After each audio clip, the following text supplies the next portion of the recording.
A Letter from Leticia. What did you guys think of this piece?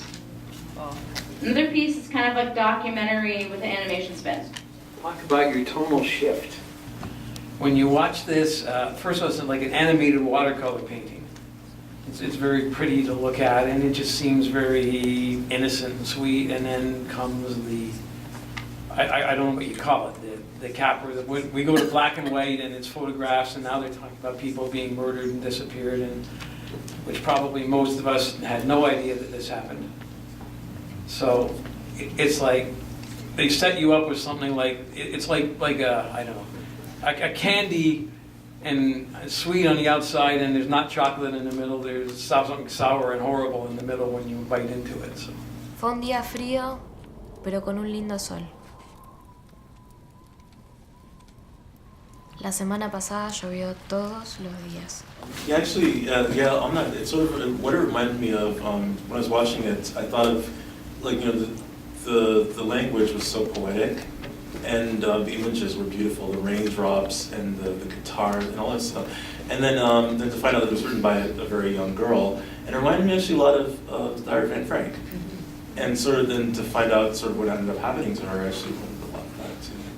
Interesting you mentioned that. I read a story called Behind the Secret Window about a girl who's trapped during war behind a window for safety, and she paints pictures while she's in there, and it's a true story. And I got the exact same vibe. This beautiful, hopeful, bright life about to start in the middle of it, like about to go into its prime, that can cut tragically short, and we never find out. And there's something captured in that, especially in the animation is kind of like the show youth. No, it just really made me curious as to what actually went on at that time. Why? Because there's no explanation. It's a wonderful work for the filmmaker. If his story makes you curious and you want to find out more, then they've done their job. For sure. To follow up on this comment, it kind of made me feel, was this like during some kind of political unrest? Was it something predominant in the society at that time?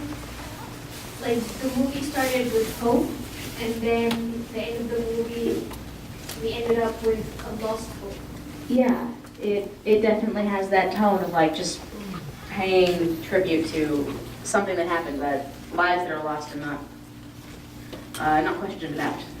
I think another important thing to think about with this piece is that with the childlike, you know, a child is living and then it's cut short, is also that there's many situations around the world today that we should also keep in mind that the same thing's happening. There's children who are living who are unfortunately not going to get to because of their situation, and they're all, you know, young people who are just about at the prime of their lives, and that's something that, while it's happened in the past, it's still going on today, and we need to think about that as well.